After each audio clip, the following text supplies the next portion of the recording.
ब्रह्मा विष्णु शिवात्मकं गुरु परतरं नहि किंचित् तस्मै श्री गुरुवे नमः।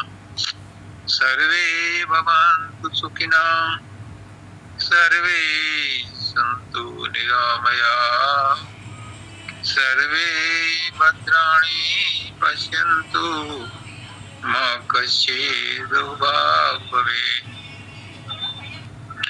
परम तत्वाधार परम पुरुष पुराणधनी मालिक कुल हजूर पुष्करनाथ जी महाराज की पवित्र आत्माओं, सभी सत्संगी भाइयों बहनों माताओं बच्चों बुजुर्गों सबको राधा।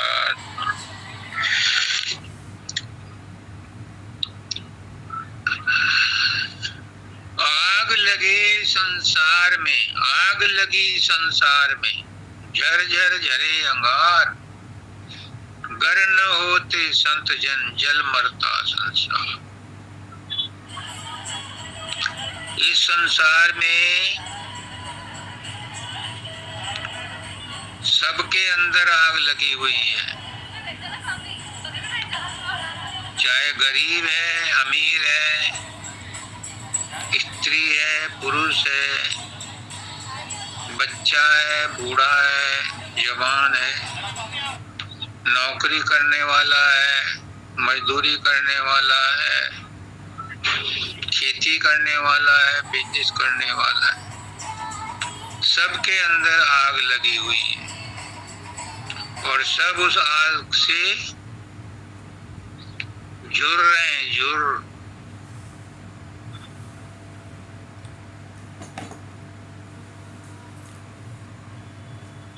इस हालत को देख करके मालिक संतों को भेजता है, संतों के रूप में खुद आता है,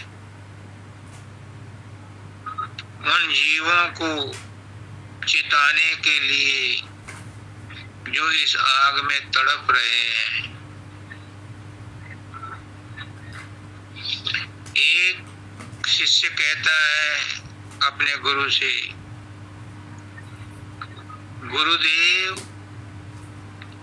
मरने के बाद तो ये आग बुझ जाएगी। गुरु कहता है बेटा जो इस जन्म में है वही अगले जन्म में है। जब तुम सोए थे और सुबह को उठोगे तो वहीं से संसार होगा जहां से छोड़ा था।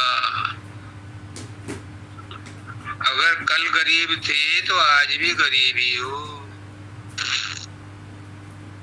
यही हाल जीवन मृत्यु का है। एक जीवन के बाद दूसरा जीवन वहीं से शुरू होता है जहां से छोड़ा था। मरने के बाद कुछ नहीं बदलता।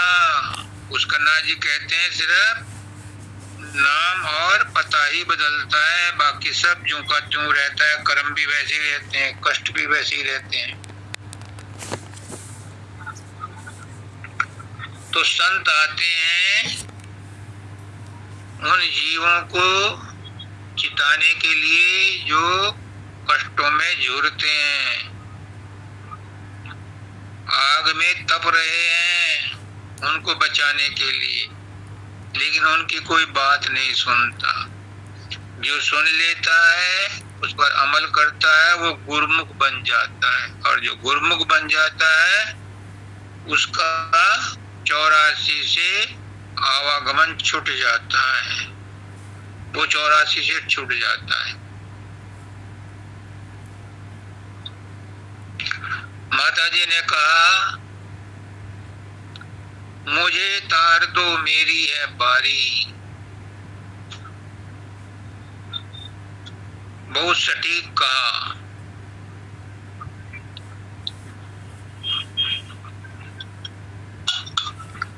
तुम तो आए जीव उबारन दया क्षमा के काजा, जो नहीं मेरा काम बनाओ नाम को आवे लाजा। सतगुरु पर प्रेम से ताना मारा है और गुरु को प्यारा लगता है वो ताना कि तुम तो आए हो जीव उबारने के लिए, अगर मुझे नहीं उबारोगे तो तुम्हारे आने का क्या फायदा हुआ। जो नहीं मेरा काज बनाओ नाम को आवे लाजा, तो तुम्हारा नाम ही बदनाम हो जाएगा। क्योंकि मुझसा दुखी न कोई, मुझ जैसा दुखी कोई नहीं है। अगर तारना तो मुझे उतार के दिखाओ। छोटे मोटे अपराधियों को तार दिया तो कौन सी बड़ी बात है। मैं तो सबसे बड़ा पापी हूं, मुझे तार के दिखाओ।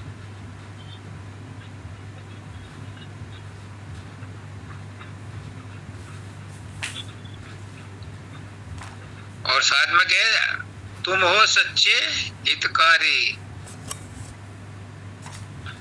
साथ में उनको फंसा दिया कि तुम तो सच्चे हितकारी हो, मुझे तार के दिखाओ।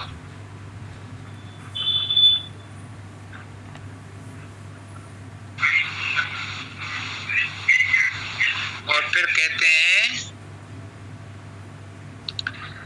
कि किसी और का आसरा नहीं है मुझे,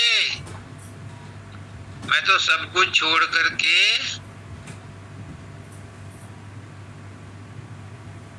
तुम्हारे चरणों में आई हूं। एक तुम्हारा ही आसरा है।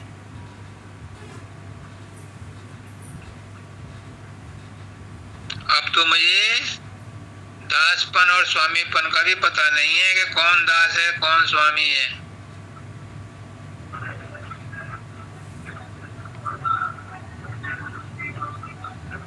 एक चीज इन्होंने बहुत बढ़िया बताई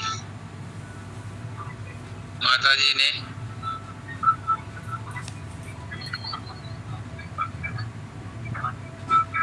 कि कोई भी चीज तुम्हारी मदद करने के लिए बाहर से नहीं आती और नुकसान पहुंचाने के लिए भी कोई चीज बाहर से नहीं आती। ये मैं कहता हूं, ये हम कहते हैं कि कोई भी चीज बाहर से ना तुम्हें दुख दे सकती है, ना तुम्हारा बुरा कर सकती है,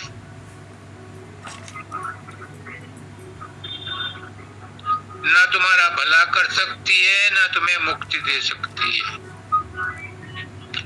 तुम्हारे अलावा कोई भी तुम्हारा भला नहीं कर सकता, कोई भी तुम्हें मुक्ति नहीं दे सकता, और तुम्हारे अलावा तुम्हारा कोई नुकसान नहीं कर सकता। तुम्हारा कोई शत्रु नहीं है। तुम खुद अपने शत्रु हो, तुम खुद अपने मित्र हो, तुम खुद अपने आप अपनी मुक्ति के दाता हो, तुम खुद अपने मन के चक्कर में फंस के दुखी होते हो, तुम खुद मन के चक्कर में पड़ के सुखी होते हो। सब कुछ तुम्हारे अंदर मौजूद है, कुछ बाहर से नहीं आता।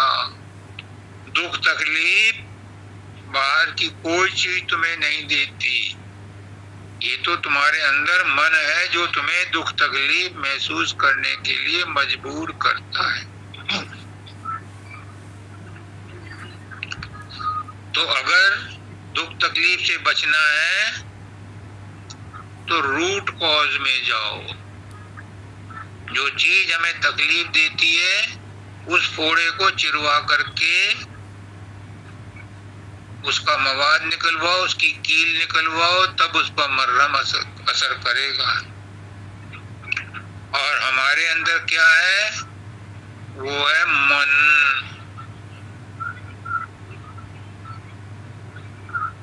ये मन ही हमें फंसाता है, ये मन ही हमें डराता है, ये मन ही हमें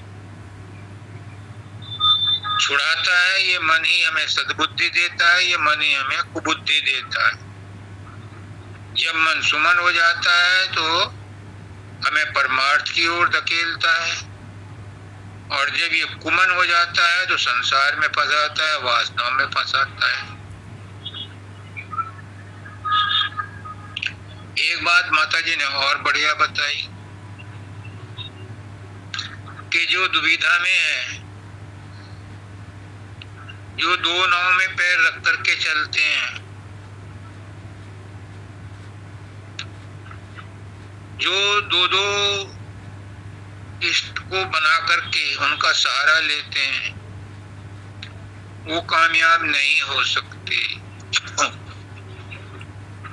क्यों? क्योंकि दोनों में से किसी एक पर भी विश्वास 100% जमेगा ही नहीं। जब दो इष्ट हो गए तो आपका विश्वास और प्रेम बट गया,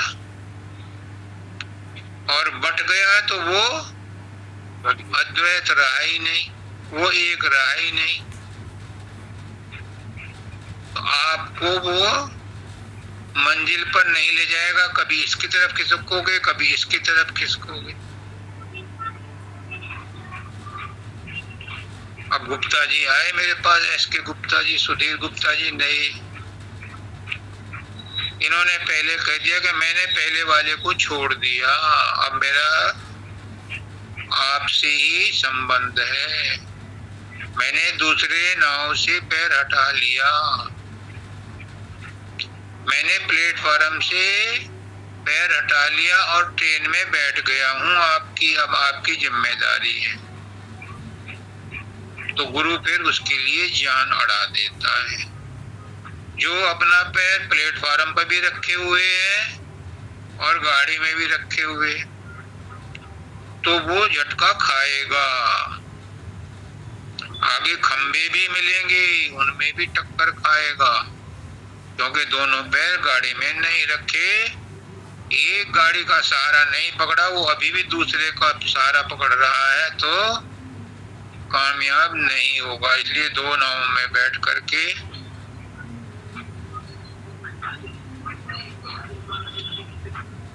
वो पार नहीं जा सकता।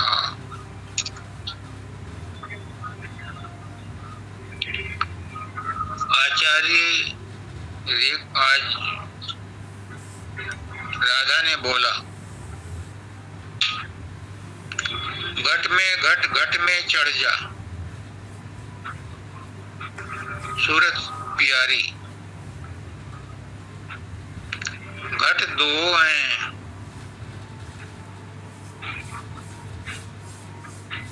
एक नीचे का घट है, एक ऊपर का घट है। नीचे का घट आंखों से नीचे है और निज घट आंखों से ऊपर है। ये दो घट गले पर एक दूसरे के साथ जुड़े हुए हैं। नीचे का सीधा है, ऊपर वाला उल्टा है।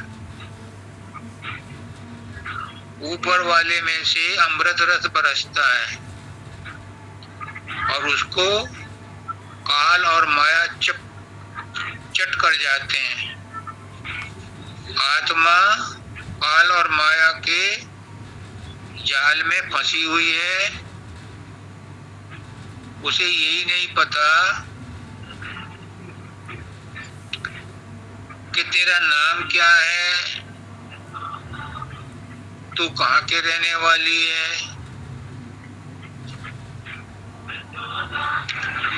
कैसे जाना है। जो नाम पता उसको संसार ने दे दिया, वो उसी को मगन रहती है। फिर सदगुरु आता है, उसे चिताता है। कुछ सुरतें उसको समझ लेती हैं, उस वचन को पकड़ लेती हैं, गुरुमुख बन जाती हैं, साध बन जाती हैं। बाकी सब ईर्षा ईर्ष्या में लगे रहते हैं, उनका काज नहीं बनता।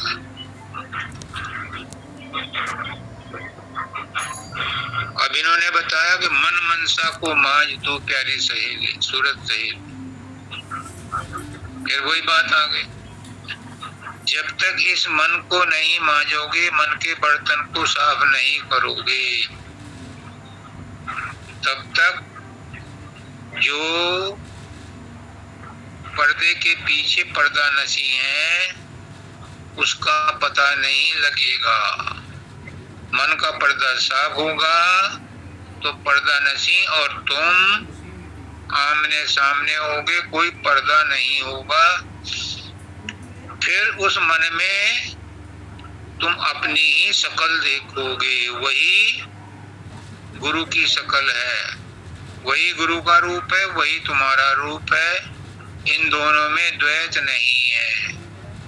वही आत्मा है, वही परमात्मा है, वही राधा है, वही स्वामी है, वही सूरत है, वही शब्द है, वही धुन है, वही धुनी है।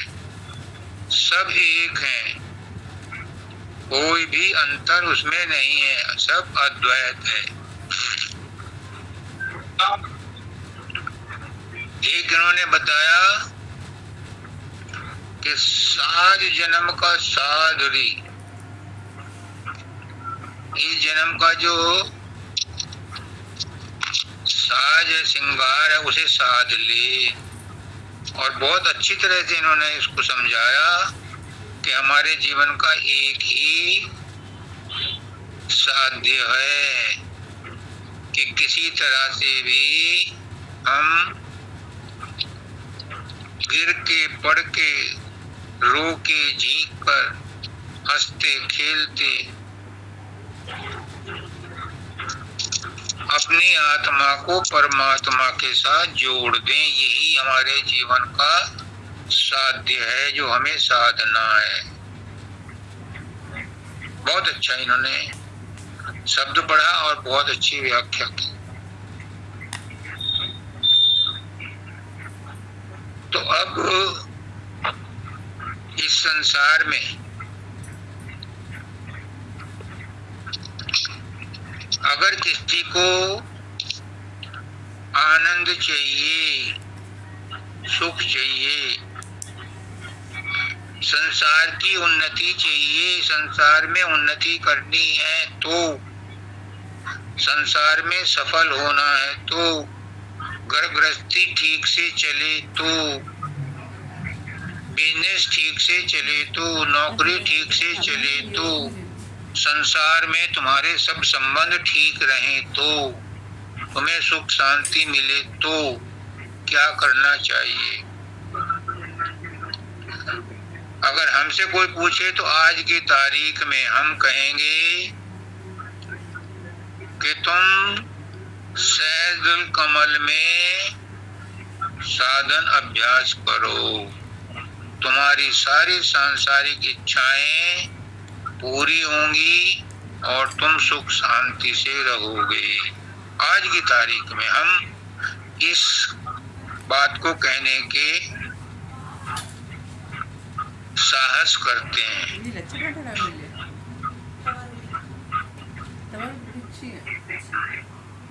जो मन से दुखी हैं, जैसे हमारे एस.के. गुप्ता जी, सुधीर गुप्ता जी हैं,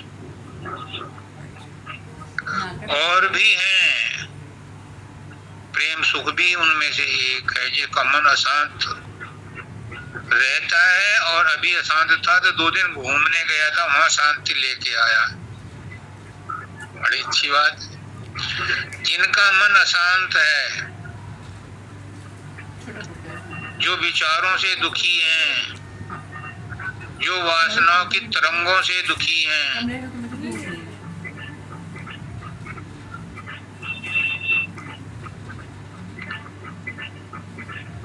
जिनको मन पल पल छिन छिन डराता है, धमकाता है, हम उन्हें सलाह देते हैं कि वे त्रिकुटी में साधन अभ्यास करें, त्रिकुटी को लक्ष्य बनाएं।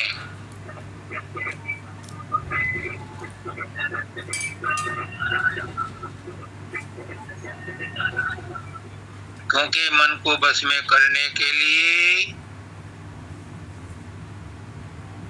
शब्द धुन का सुनना जरूरी है, और वो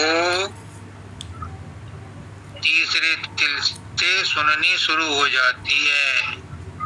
सैदल कमल में घंटा और शंख की ध्वनि बन जाती है। त्रिकुटी में पहुंचकर ओम और बम बम या मृदंग बादलों की गर्जन जैसी बन जाती है। जो उसमें लय हो जाता है उसका मन शांत हो जाता है, उसके मन में तरंगे नहीं आती, उसके काल कर्म जल जाते हैं, उसके संचित कर्म जल जाते हैं।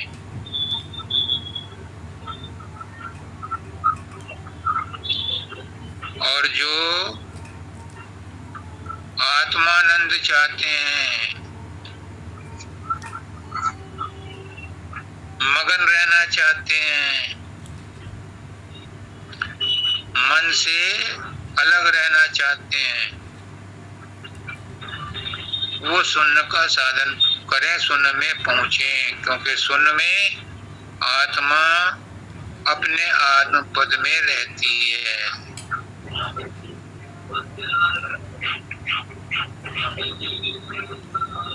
और जो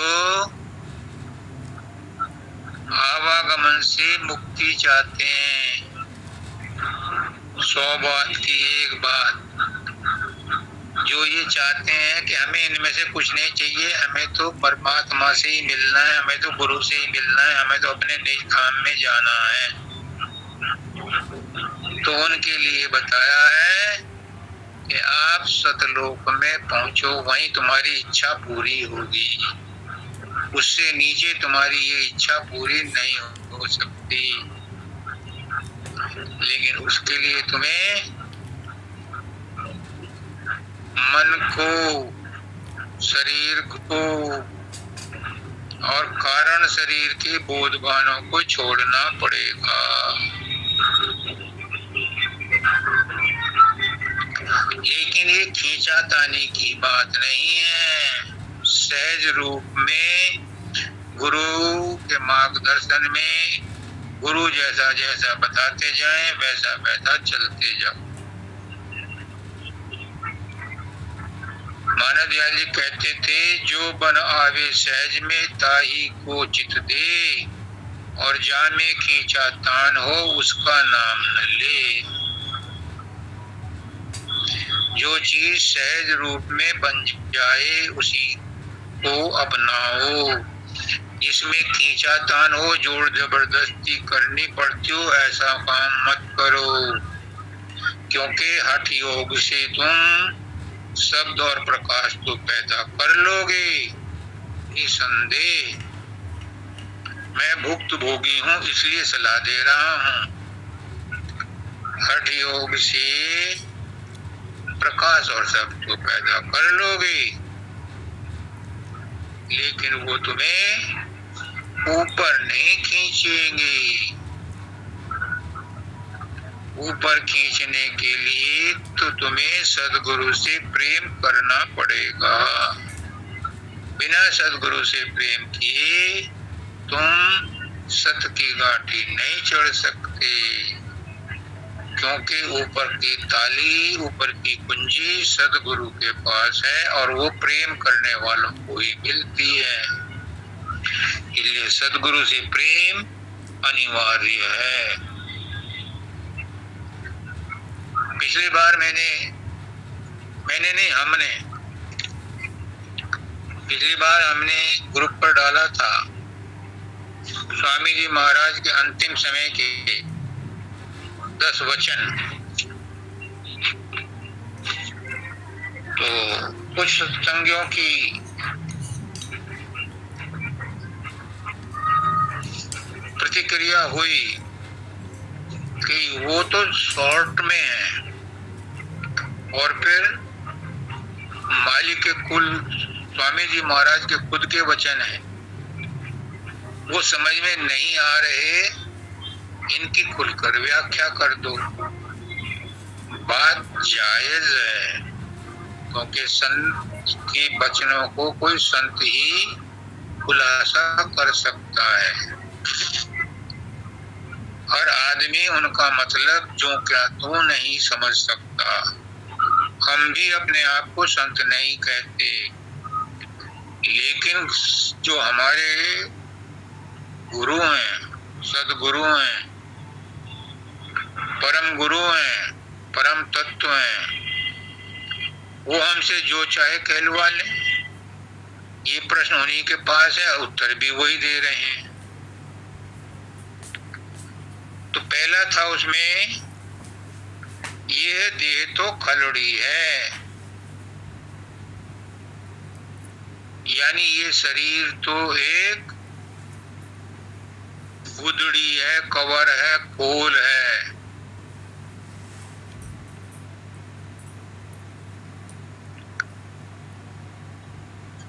ये हमारा परिचय नहीं है, ये हम नहीं हैं, ये तो एक खोल है, खलड़ी है, ये तो किसी की नहीं रही। जब स्वामी जी महाराज खुद अनामी धाम से आए थे और यहाँ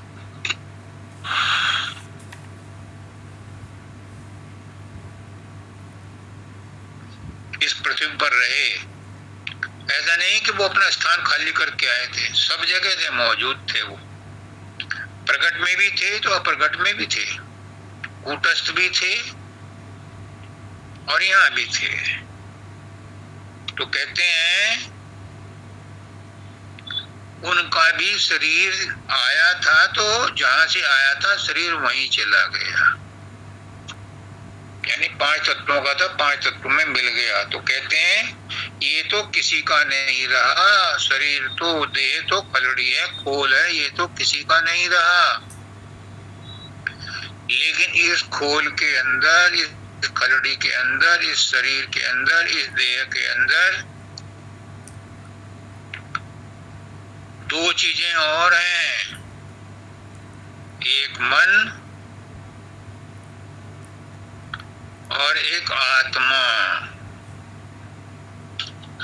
मन ब्रह्मांड का अंश है, ब्रह्मांड से हमारे साथ लग गया। जब हम सतलोक से आए तो सीधे नहीं आ गए एकदम पिंड में, बीच में ब्रह्मांड पड़ा था, तो ब्रह्मांड हमारे साथ लग गया, यानी मन हमारे साथ लग गया, और उसी में पार ब्रह्म भी लग गया, कारण शरीर भी लग गया। हमारी जो विशुद्ध आत्मा है, जब वो शरीर में आई तो जीवात्मा कहलाई।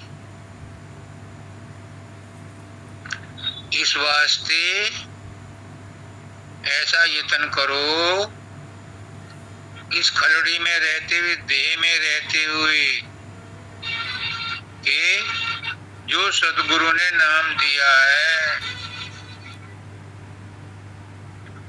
उसे सदगुरु के मार्गदर्शन में पूरा अंजाम दे लो। अभ्यास ऐसा करो कि जो 24 घंटे बैकग्राउंड में रहे, चलते फिरते, उस नाम को न भूलो। तो वो नाम की डोर, वो शब्द की डोर, वो शब्द धुन आपको आपके घर सतलोक में पहुंचा देगी। पर गुरु की जरूरत पड़ती है। गुरु का प्रेम बिना रीझे नहीं, तुलसी नंद किशोर। बिना प्रेम के गुरु वो चाबी नहीं देता, वो दरवाजा नहीं खुलता।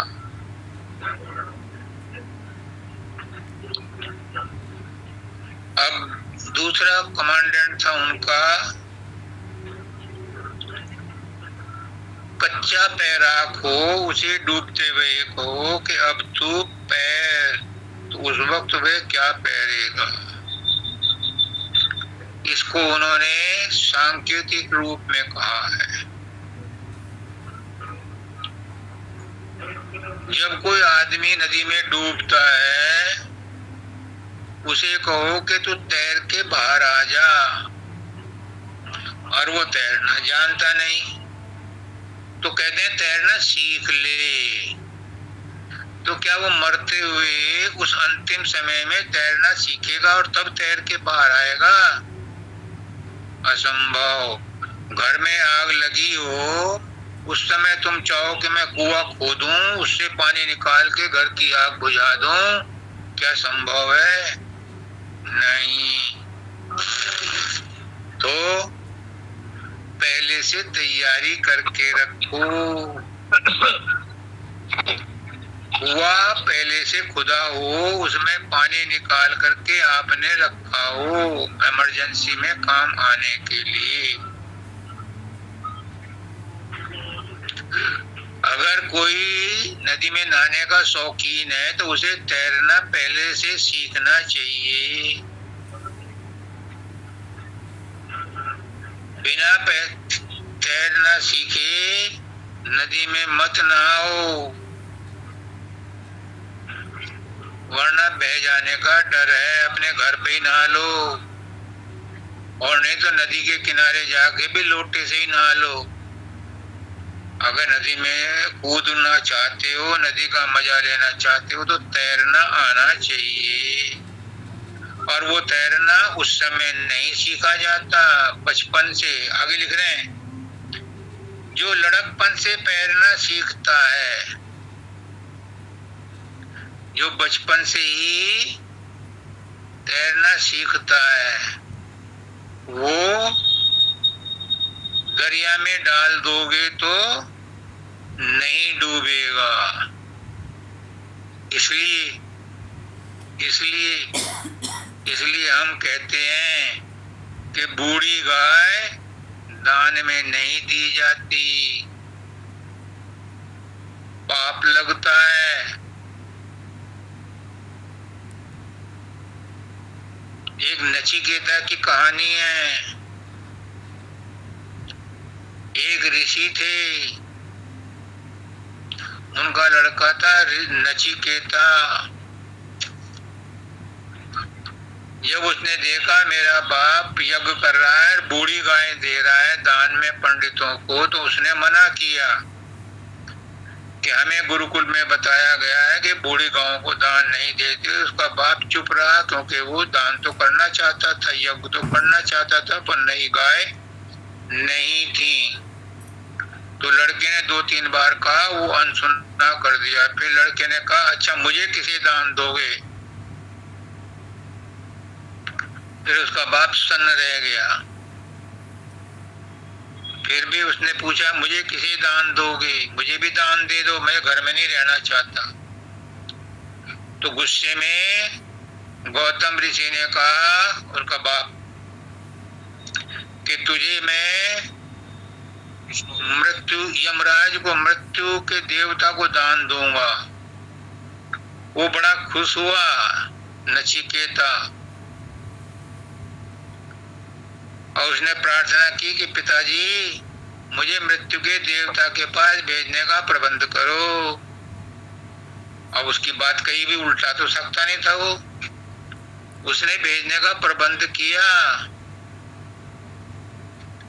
3 दिन तक वो नचिकेता यमराज के द्वार पर पड़ा रहा, क्योंकि यमराज कहीं गए हुए थे किसी और काम से। 3 दिन तक वो भूखा प्यासा पड़ा रहा। जब यमराज आए तो वो तो सर्वज्ञ थे, सब जानते थे। उसने कहा, ब्राह्मण देवता, आप 3 दिन से भूखे प्यासे मेरे दर पर पड़े हैं। मैं बाहर था, मैं अपराधी हूँ, लेकिन तुम चूंकि मेरे पास आए हो, इसलिए मैं तुम्हें 3 वर देता हूँ, और तुम वापस अपने घर लौट जाओ। उसने कहा, भगवान आपने बड़ी कृपा की, मैं दुखी नहीं हुआ, लेकिन आपके घर पे 3 दिन इंतजार किया भूखे प्यासे। पहला वर आप मुझे ये दो, आप देना ही चाहते हो तो मेरे पिता का गुस्सा ठंडा हो जाए और मुझे वो पुत्र रूप में स्वीकार करें। उसने कहा, तथास्तु। दूसरे वचन में उसने मांगा, मुझे सब तरह का ज्ञान हो जाए, वो उसने स्वीकार कर लिया। तीसरे प्रश्न में उसने कहा, तीसरे वरदान में, कि मुझे आत्मज्ञान दो। यमराज ने कहा ये तो मैं नहीं दूंगा। तो क्या? उसने कहा कि आप तो यमराज हो, आपको तो देना पड़ेगा। अब तो कुछ और मांग ले, कुछ और मांग ले, कुछ और मांग ले। उसे बहुत लालच दिए, बहुत लंबी कथा है। वो नहीं माना कि मुझे तो आत्मज्ञान दो। तब उसे आत्मज्ञान दिया। तो बात शुरू हुई थी कि बुढ़ापे में अगर साधन अभ्यास करोगे तो हो नहीं पाएगा।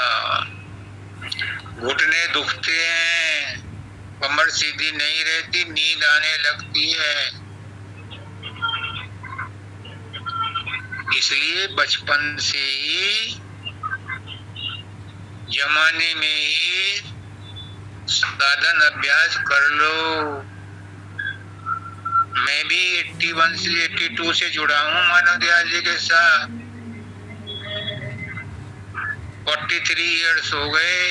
याद आता है मुझे वो जमाना कि कैसे भागा भागा फिरता था, कैसे उनके पीछे पीछे लगा रहता था। रात दिन बसों में ही रहता था, पता ही नहीं चलता था। तो वो कहते हैं कि जो लड़कपन से तैरना सीखता है, जो शुरू से ही साधन अभ्यास करता है, उसको फायदा होता है। क्यों? अनेक जन्मों के संस्कार हैं, धीरे धीरे कटते हैं, एकदम से नहीं कटते। जब मील में शुगर बनती है, चीनी बनती है, एक प्रोसेस में चीनी नहीं बन जाती। उस रस को जो गन्ने से निकाला है, अनेक प्रोसेस में जाना पड़ता है, तब फाइनल में जाके वो चीनी बनती है, जिसको हम खाते हैं। ऐसे ही जो साधन अभ्यास हम करते हैं, अनेक प्रोसेस होती हैं जीवन भर का। मानव दयाल जी कहते हैं कि ये पार्ट टाइम जॉब नहीं है कि आप थोड़े समय के लिए नौकरी पर जाओ और वहां हफ्ते में भी छुट्टी मिलेगी और बंक भी मार के आ सकते हो, और दफ्तर में बैठ के भी लोग बाग 8 घंटे की ड्यूटी में 4 घंटे भी काम नहीं करते, बाकी में तो गपशप और प्राइवेट काम ही करते हैं, और नहीं तो मोबाइल और ईमेल ही देखते रहते हैं। तो वो कहते हैं कि 24 घंटे का काम है, पार्ट टाइम जॉब नहीं है। उसी के लिए स्वामी जी महाराज ने कहा है कि कच्चा पैरा, कच्चा सत्संगी। एस.के. गुप्ता जी ने तो रिजोल्यूशन पास कर लिया कि अब मैं इस जितनी उम्र बची है वो सब पूरी तरह से समर्पित हूँ। अब बीती सो बीती, बाकी उम्र संभाल लूं मैं। अब तक तो बीत गई, लेकिन बाकी तो संभाल लूं। नेक्स्ट पॉइंट बोलते हैं,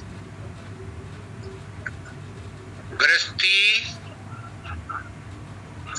अपनी पूजा साधुओं से न करवाएं।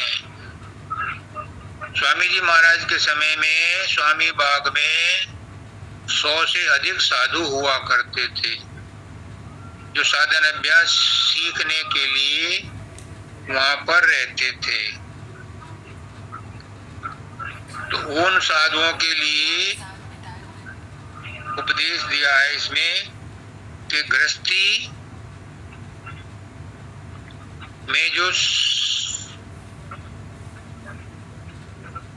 सत्संग करता है, बाबा फकीर ने भी कहा था, बाबा फकीर सत्संग दे रहे थे होशियारपुर में।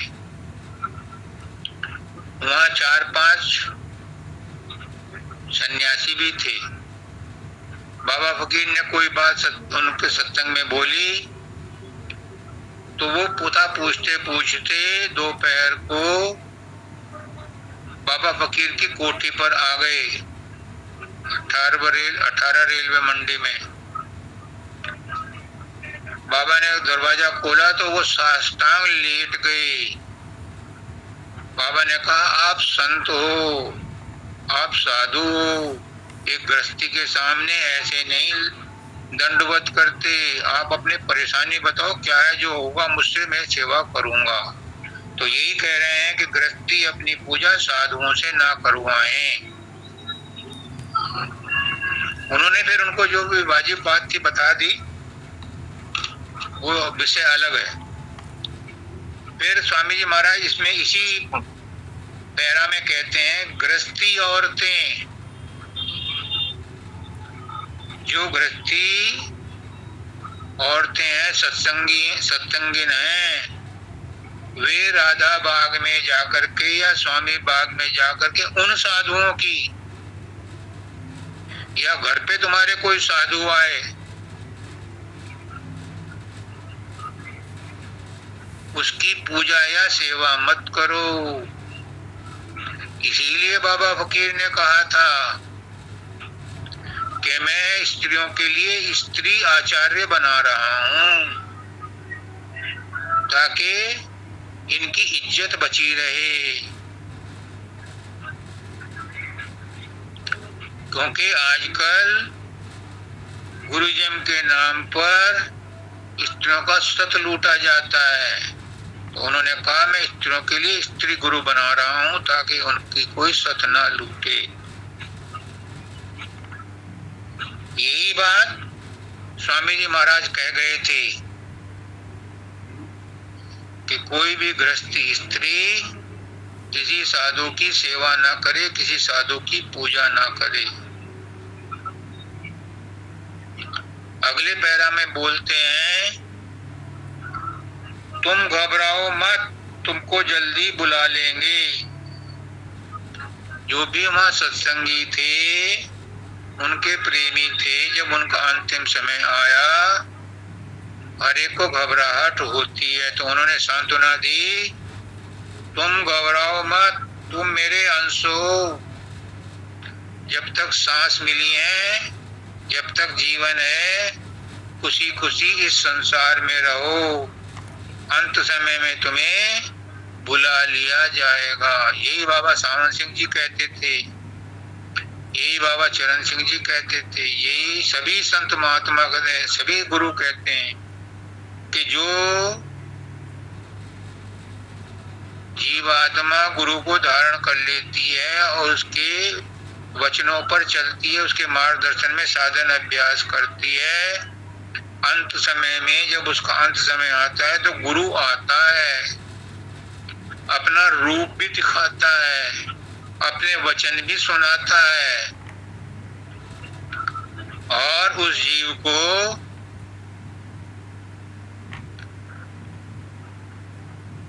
यमराज के पास नहीं जाने देता।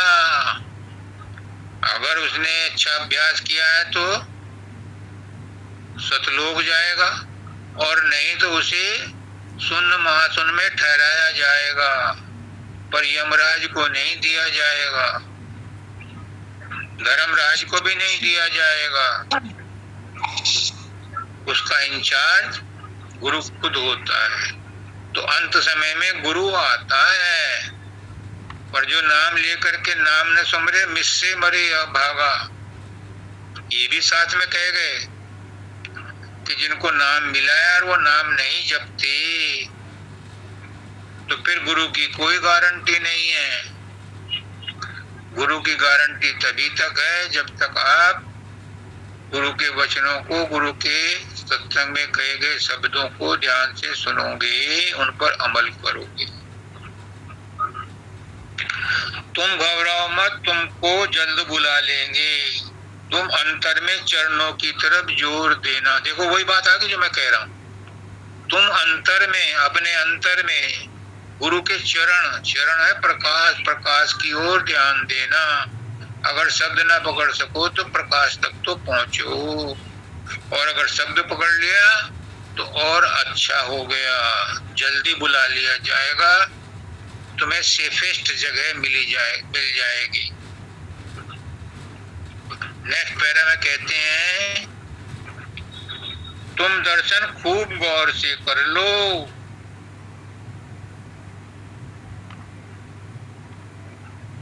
ये बहुत इम्पोर्टेंट है। जो नए सत्संगी हैं, जो पुराने सत्संगी हैं, सबके लिए बहुत जरूरी है कि गुरु के दर्शन कर लो। पहले बाहर में कर लो,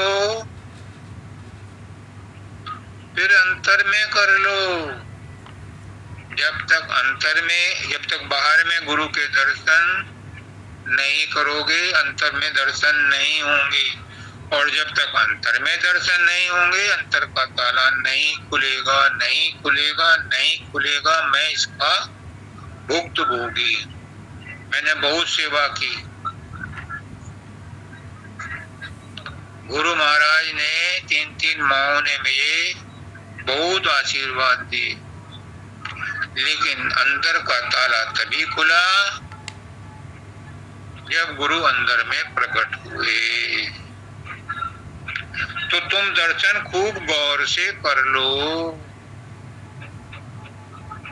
जिस गुरु पर भी विश्वास है, जिस मूर्ति पर भी विश्वास है,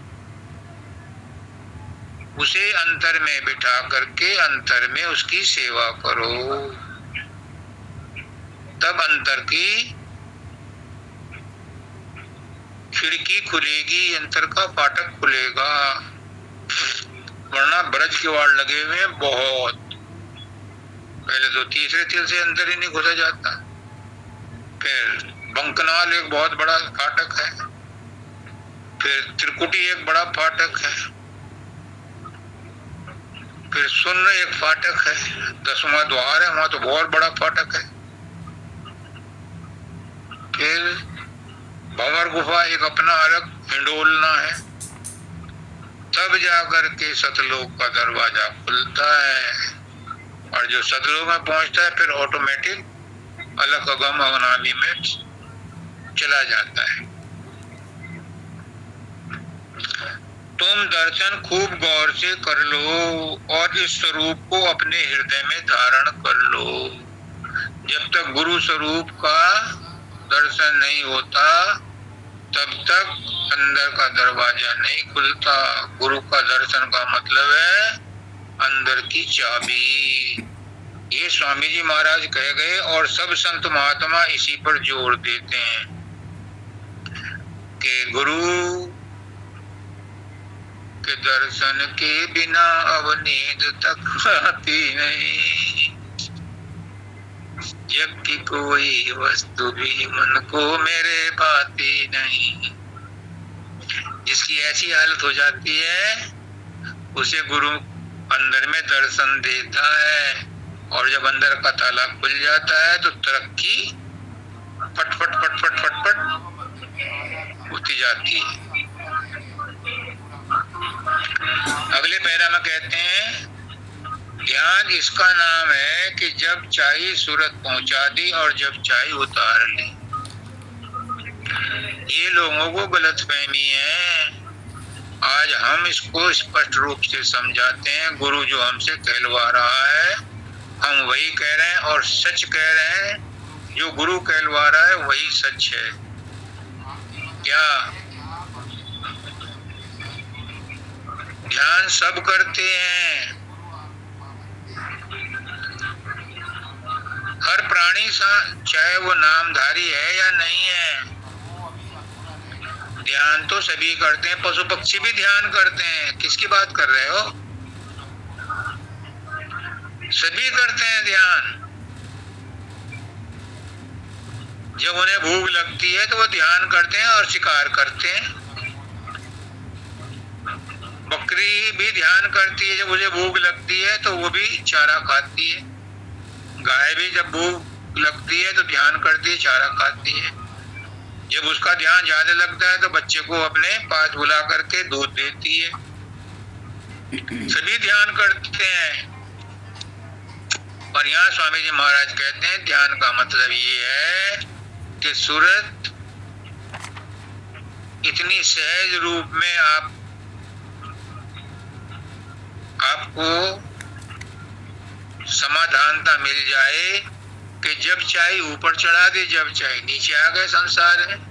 बाबा फकीर भी यही कहते हैं कि जब मैं ऊपर चढ़ता हूँ तो अपने आप को भूल जाता हूँ, फिर जब नीचे आता हूँ तो संसार के व्यवहार करता हूँ। ये नहीं कि वहीं अटका रह जाऊं, वहां नहीं अटका रह सकता कोई।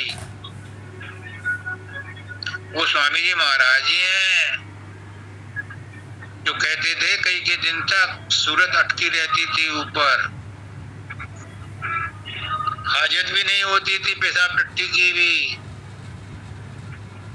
वो कहते हैं मैंने शेर और बकरी को एक घाट पानी पिलाया है, क्योंकि वो कुल मालिक थे। हर एक के बस की बात नहीं है। इसलिए वो कहते हैं कि ध्यान उसका नाम है कि सूरत को जब चाहो ऊपर चढ़ा दो और जब चाहो संसार में ले आओ। संसार में रहते भी संसार का काम करती, पर संसार से लिप्त नहीं रहती उनकी सूरत।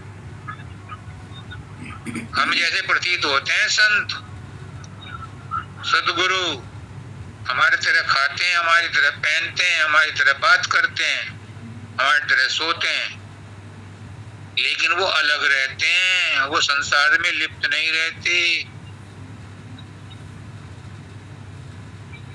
और इसीलिए उनके शब्दों में ताकत होती है। जब किसी को कहते हैं जा तेरा काम हो जाएगा तो हो जाता है, लेकिन उसी का होता है जो उन पर विश्वास करता है। बाबा फकीर कहते हैं कि मेरे कहने से नहीं होता, मैंने बहुतों को कहा, उनका काम नहीं हुआ। मैंने जूठा भी खिलाया तो भी नहीं हुआ, क्यों? उन्हें विश्वास ही नहीं था मेरे शब्दों पर। और जिनको विश्वास होता है मेरे शब्दों, उनका काम हो जाता है, क्योंकि विश्वास ही फल देता है। तो गुरु में ये ताकत होती है। या कहते हैं कि तेरा काम हो जाएगा, हो जाता है, कितने कहने के। जिसको छू दे उसकी बीमारी दूर हो जाती है, लेकिन उसी की जो उन पर विश्वास करता है। वो कहते हैं 52-55 साल तक मेरी वाइफ मेरे साथ रही, सबसे ज्यादा रेडिएशन उसी ने ली मेरी, लेकिन उसे मेरे ऊपर विश्वास नहीं था, इसलिए उसकी टेर मेर नहीं गई आखिर तक।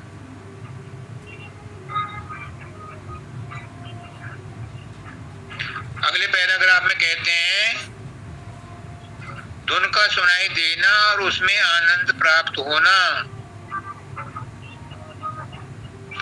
धुन तो सबको सुनाई देने लगती है 2-4 महीने बाद ही।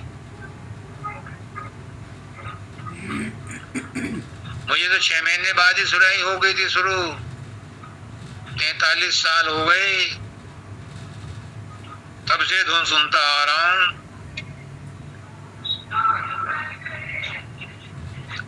धुन का सुनाई देना एक बात है,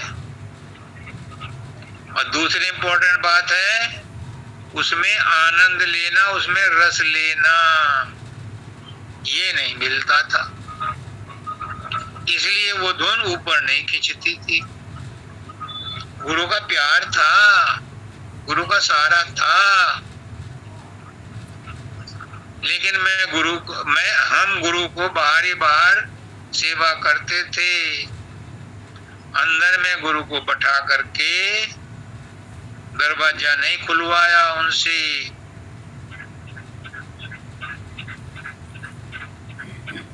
वरना इतना समय न लगता। हम तो बाहरी सेवा करके खुश थे कि हम गुरु को प्यार करते हैं, गुरु हमें प्यार करते हैं, बस इसी में मगन थे। अंदर का दरवाजा नहीं खुलवाया उस समय, अकल ही नहीं थी, हाँ, पता ही नहीं था। तो कहते हैं धुन का सुनाई देना और उसमें आनंद प्राप्त होना।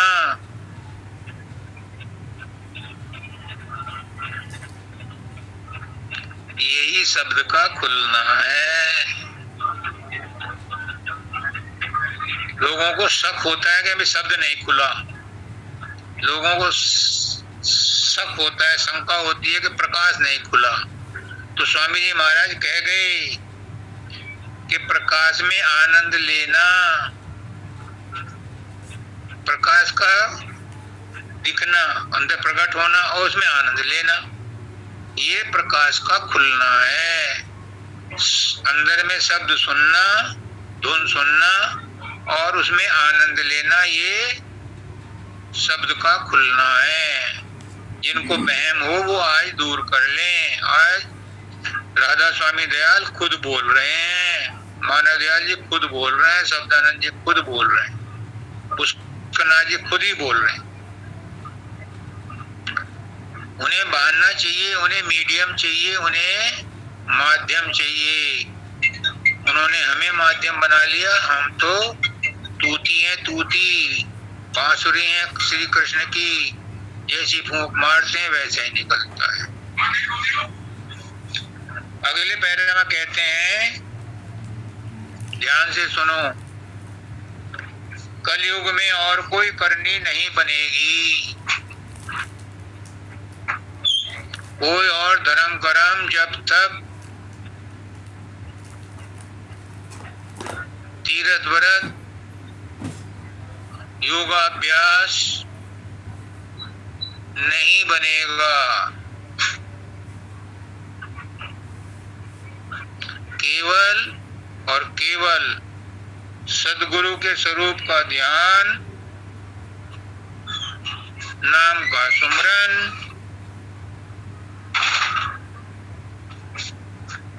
यही बनेगा, इसी से काम चलेगा। और धर्म कर्म परोपकार त्याग वैराग्य ये अब कलयुग में नहीं बनेंगे। ये स्वामी जी महाराज कह गए। अगले पैराग्राफ में कहते हैं कि सब सत्संगी, चाहे वो गृहस्थी हो या भेषधारी हो, यानी उस समय साधु थे ना, वहां स्वामी बाग में उस समय 100 से ज्यादा साधु थे, उनके को भी एड्रेस किया। ये सब सत्संगी, चाहे गृहस्थी हो या भेषधारी, किसी तरह से ना घबराएं, धीरज रखो। जब गुरु कर लिया तो फिर घबराना किसका। फिर निडर रहो, बेफिक्र रहो, आजाद रहो, बाहौसला हो जाओ। क्या किसी तरह से न घबराएं। मैं हर एक के अंग संग हूं और आगे भी सबकी संभाल पहले से ज्यादा होती रहेगी।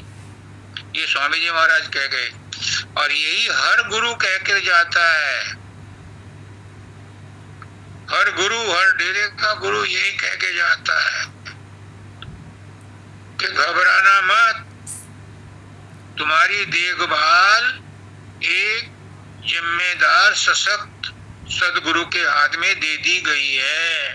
वो तुम्हारी संभाल करेगा, अपनी भी भेड़ों की संभाल करेगा और जो पहले गुरु हैं उनके भेड़ों की भी संभाल करेगा।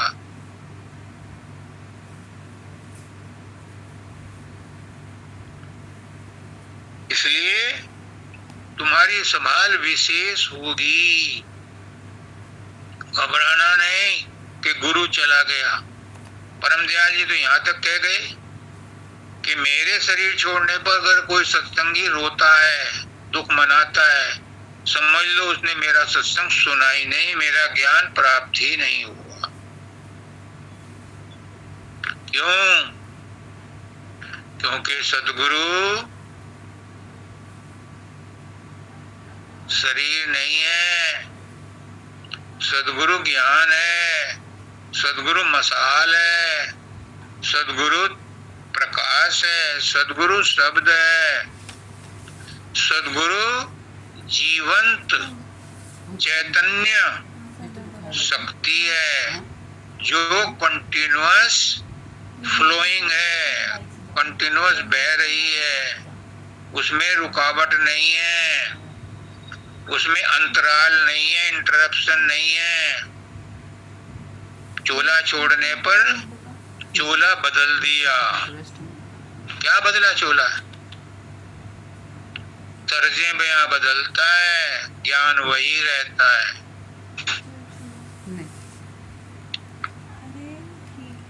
इसलिए घबराना नहीं। सदगुरु के चोला छोड़ने पर गम मत करना, क्योंकि उसका ज्ञान आपके अंदर प्रभावित हो रहा है, होता रहेगा। माँ बाप का ज्ञान उनके बाद भी हमारे पास रहता है, टीचर का ज्ञान कॉलेज छोड़ने के बाद भी साथ रहता है, तो गुरु का ज्ञान चोला छोड़ने के बाद भी आपके अंदर बदस्तूर रहता है। क्या ज्ञान है? हम और स्पष्ट रूप से बता देते हैं। वो ज्ञान है, वो सतरूप है, वो निज रूप है, शब्द। शब्द सबके अंदर प्रवाहित हो रहा है, और वही गुरु का रूप है, वही तुम्हारा रूप है, वही राधा स्वामी का रूप है। वही ज्ञान है, वही प्रेम है, वही चैतन्य की धार है, वही खेच शक्ति है, वही आकर्षण शक्ति है।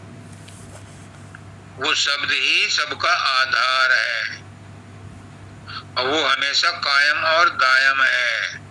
बस उसके डिलीवर करने वाले अलग अलग बोतलों में अलग अलग लेवल लगा करके आते हैं, और समय समय पर ज्ञान दे करके फिर नया ज्ञान देने के लिए, ज्ञान तो वही होता है, नए ढंग से बताने के लिए दूसरे आ जाते हैं, ताकि सिलसिला चलता रहे।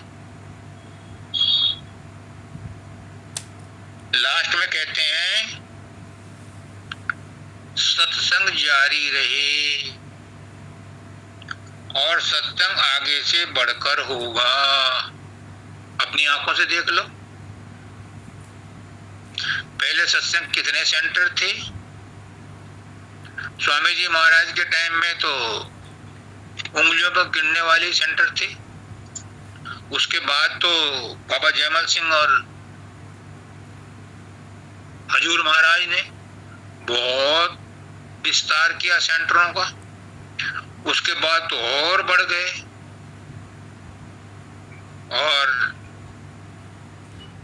जितने आगरा के तीनों सेंटर, आगरा में 3 सेंटर हैं, हो सके ज्यादा भी हो, एक दयाल बाग, एक स्वामी बाग, एक पीपल मंडी। ये तो 3 हमें पता है, हमने अटेंड भी किए। इनके जितने भी ऑल ओवर इंडिया और ऑल ओवर वर्ल्ड जितने भी सेंटर हैं, इनसे ज्यादा तो ब्यास वालों के हैं, और ब्यास वालों में भी कई गद्दियां हैं। एक तरन तारण वालों की है, एक उनकी है कृपाल सिंह जी की, संत कृपाल सिंह जी की, उनके भी बहुत सेंटर हैं। तो ये बात जो है 10 नंबर पैराग्राफ में कही गई है कि सत्संग जारी रहे, वो हो रहा है, उनका हुक्म का पालन हो रहा है, और सत्संग आगे से बढ़कर होगा। ये भी उनकी भविष्यवाणी कितनी सटीक, कितनी सही उतर रही है, आगे से बढ़कर हो रहा है। हर संडे को सत्संग होता है सत्संग गृहों में। ये उनका ही आशीर्वाद है, क्योंकि वो चाहते हैं कि कलयुग का समय उद्धार का समय है। इस समय सब जीव थक चुके हैं, तो उनको ज्यादा से ज्यादा संख्या में उद्धार करने के लिए संतों का आगमन होता है और होता रहेगा, क्योंकि संतों के द्वारा ही जीव सतलोक को जा सकते हैं। बिना संत के जीव सतलोक को नहीं जा सकते, काल उन्हें जाने ही नहीं देगा। लेकिन जिस पर संत की मोहर लग जाती है, जिसको संत नामदान दे देते हैं, उनको काल नहीं रोकता, उनको बीच में नहीं टोकता, परेशान करता है, प्रलोभन देता है। लेकिन जो अड़े हुए हैं अपने गुरु की बात पर, उनको जाने से नहीं रोक सकता। वो जाएंगे, एक जन्म में जाए, 2 जन्म में जाए, 3 जन्म में जाए, 4 जन्म मैक्सिमम मांगे हैं स्वामी जी महाराज ने। एक जन्म गुरु भक्ति कर, जन्म दूसरे नाम, और जन्म तीसरे मुक्ति पद, चौथे में विश्राम। और मेरे मानव दयाल जी इसको भी आसान कर गए कि एक ही जीवन में चारों काम करवा लेंगे गुरु आपसे, निश्चिंत रहो, 4 जन्म लेने की जरूरत नहीं पड़ेगी। जो ढीले ढाले हैं उनको पड़ सकती है, लेकिन जो चुस्त चालाक हैं, चालाक का मतलब ड्यूटी पूरी तरह से निभाते हैं, पूरे श्रद्धा विश्वास और प्रेम के साथ, उनसे एक ही जन्म में चारों ड्यूटी पूरी करा लेंगे। कुछ दिन तक कुछ दिन तक सेवा करा लेंगे, गुरु भक्ति करा लेंगे। कुछ दिन तक फिर एक जन्म गुरु भक्ति कर, जन्म दूसरे जन्म में उन्हें नाम जप करवा लेंगे, नाम की भक्ति करा लेंगे। तीसरे में उन्हें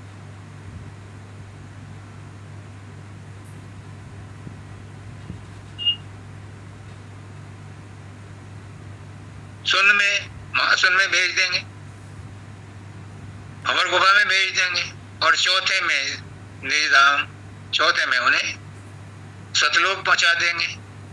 और एक 5वां लोक भी है, लेकिन उसमें तो जो सत्य पुरुष है उसका अधिकार चलता है, और सत्य पुरुष स्वयं सदगुरु है। जब कबीर साहब की चेली इंदुमती सतलोक में पहुंची तो उसने बड़ा नखरे से कहा कबीरदास से, आपने मुझे पहले क्यों नहीं बताया कि आप ही सतगुरु हो, आप ही सतपुरुष हो। उसने कहा अगर मैं उस समय बता देता तो तू यकीन करती क्या? अब तू समझ गई, मैंने देख लिया, अब जो मर्जी चाहे वो कर ले, जितनी सेवा करनी चाहे कर ले। कहने का मतलब ये है कि सतलोक से ऊपर का जो मार्ग है वो सतपुरुष के हाथ में, लेकिन नीचे का मार्ग जो है वो सतपुरुष के बिना मार्गदर्शन के पूरा नहीं होता। ये सब संक्षेप में आज आपको संत मत के बारे में बताया। हम यही चाहते हैं कि आप इस जन्म में किसी तरह से भी जो गुरु ने बताया है, आपके गुरुओं ने जो बताया है, उनकी आज्ञा का पालन करते हुए श्रद्धा, प्रेम, विश्वास, समर्पण का सहारा लेते हुए अपनी मंजिल को इसी जन्म में प्राप्त कर लो।